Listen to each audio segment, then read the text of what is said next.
Konnichiwa, hello and welcome. This is Roy at Ninjazilla90, and today I will be reviewing the NECA Godzilla vs. Destoroyah Burning Godzilla 1995 figure. This figure is a really super cool, awesome blast from the past. Unfortunately, you can't get it anymore because NECA doesn't have the Godzilla license anymore, but I still got some things to say about it, so let's get on with this review. And now here we have the NECA Godzilla vs. Destoroyah Burning Godzilla 1995 figure right here before us in all of his burning Goji atomic meltdown glory. I will be going over this figure in detail and articulation, starting with the upper body portion of the figure, working my way down to the lower body portion of the figure, and then getting a more in-depth, closer look at the rest of the figure. So let's get to it. And now, starting things off with the upper body portion of the figure, as you can see, this is the 1995 Burning Godzilla. It's basically in the same mold as the 1994 Godzilla vs. Space Godzilla NECA figure. It's just in the colorization of the 1995 Burning Godzilla suits. So, although it is very translucent in various areas, where we see where he has like the meltdown sequence taking place, although that is Godzilla's strongest form. Although this is when his atomic power just became so overwhelming it was causing his heart to melt down, and every time he would use his heat ray atomic breath, it would just speed up the process more and more, and it was just gradually killing him. But toward the end of the movie, he basically used the last of his energy to revive his son, which had been killed by Destoroyah. So he basically weakened Destoroyah enough to be taken out by the military. Really watch it closely, and you'll see that Godzilla Jr. actually lives at the end of Godzilla vs. Destoroyah. He doesn't die, because Godzilla uses the last of his energy to keep his son alive. Getting a look at the figure, bringing him up close so we can see those burning Godzilla eyes of his, very red and fiery, as you can see. Also, we see all the little bony bumps on the top of his head, and we see his little bitty Godzilla ears there. And of course, we do have his well-sculpted nostrils there, and his eyebrows, and we can open his mouth on a hinge, and we see those well-sculpted, pearly white double rows of teeth that the Heisei Godzilla has. And of course, we can see those finer details on the tongue as well. And we see all those burning streaks going all throughout his neck and to the big red-hot meltdown burning patch in the middle of his chest and on his arms and on his dorsal spines. His dorsal spines are a translucent rubbery material, so you don't have to worry about them snapping off, so that is a definite plus. But I wouldn't really manhandle them. I wouldn't bend them around or anything, because you don't want them ripping either, so just be careful. As far as articulation, I already demonstrated that the mouth can open and close on a hinge, so I really don't have to demonstrate too much, but it's pretty much the same level of articulation you have with the NECA Godzilla vs. Space Godzilla 1994, so it's pretty much the same thing. But you know what, I'm going to go over it anyway. The head can rotate independently from the neck, like so. We can rotate the neck a full 360 in the opposite way. We also have a good ball joint in the shoulders, so we can bring the shoulders out at least for somewhat of a T-pose like that. Not very much, but we still have that. We can rotate the shoulders a full 360, so we can do that as well. We also have a bicep swivel, so we can swivel those biceps a full 360 all the way around. Same is true with the other arm, and we can go the opposite way as well. We also have a single joint elbow hinge right here, and we can also swivel those elbows a full 360 as well. Same is true with the other arm. We can swivel the elbow a full 360 and bend it forward and back on a single joint, as well as we have a swivel in the wrist, so we can swivel that wrist and we can rock it forward and back slightly, and we can open and close those fingers. Same is true with the other hand. Swivel it on the wrist, open and close those fingers. And also we have a really good ball joint at the top torso, so we can rock it from side to side. We can lean side to side slightly, like so. We can also rotate all the way around a full 360 and the opposite way, of course. And we also have a really good ab crunch, although it does leave sort of a bit of a gap in the dorsal spines, but that is nothing. So that pretty much concludes it for articulation and detail with the upper body portion of the figure. So now let's move right on down to the lower body portion of the figure. And now moving right along down to the lower body portion of the figure, as you can see, we have the all the meltdown burning details on the lower body portion of the figure, especially in his belly and in his thighs. We can see all those fiery meltdown details. Although it does amp up Godzilla's power, but well, at least the Heisei Godzilla, but it also means he's slowly dying too. So anyway, we do have a full 360 swivel in the hips, so we can swivel those hips all the way around on ball joints like so, and we can spread them out at least a little bit, not a whole lot, because we can shift them up and down slightly, but not a whole lot. So we don't have SH Monsters articulation with these, because these are $20 figures back in the day. So it doesn't have all the bells and whistles that you would hope for, but it's still good for what it is. But anyway, we have a single joint at the knee, and we can bend it forward and back and swivel it all the way around a full 360. Same is true with the other leg, so full forward and back bend and full 360 swivel.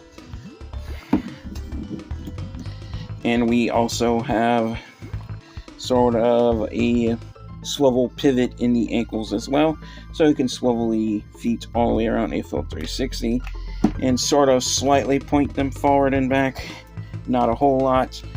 Same is true with the other side, and yeah, not a whole lot of articulation in those feet, although the toes and the hand claws are well painted, so nice job on the mani-pedi there for NECA.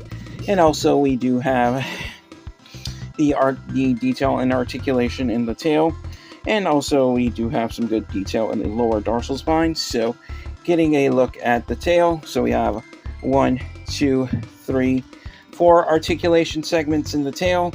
The tail is a bendy wire, which also leaves a lot left to be desired, and yeah, we can't really move the tail all that much, and I'm not bending mine because I'm not ripping it, so we can only move the tail so much. So that pretty much concludes it for articulation and detail with the lower body portion of the figure. So now let's move right along to getting a closer look and a more in-depth look at the figure. So let's get to it.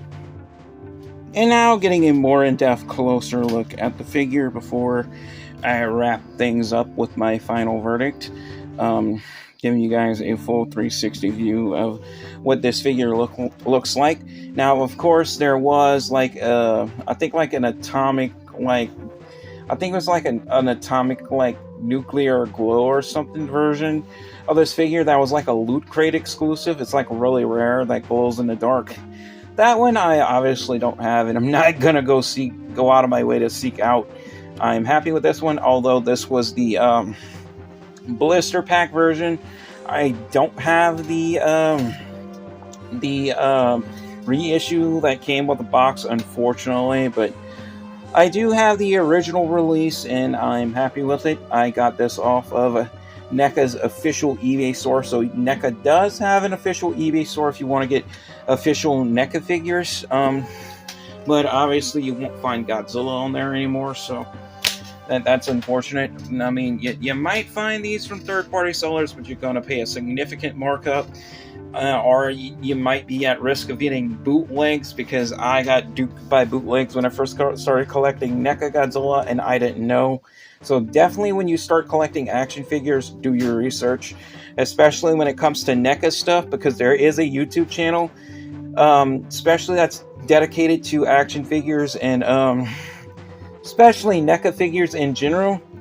It's called Real versus Fake. I never really seen him cover too much Godzilla stuff, but he covers like Teenage Mutant Ninja Turtles, and like Friday the 13th, Texas Chainsaw Massacre, and Predator figures. A lot of like NECA, like horror and sci-fi stuff. So if you ever heard of the YouTube channel Real versus Fake, and you really want to get a better idea of what to look for when it comes to counterfeits and bootleg figures, so you don't get duped, definitely go check out the Real versus Fake YouTube channel. But anyway, yeah, I still think this is a pretty cool figure to have and much appreciated, although it is a shame that you can't get this one anymore. But like I said, sooner or later, I'm more than sure Hiya Toys is going to make an exquisite basic version of this figure after they put out like their exquisite basic Godzilla versus Space Godzilla 1994, if they ever make that one.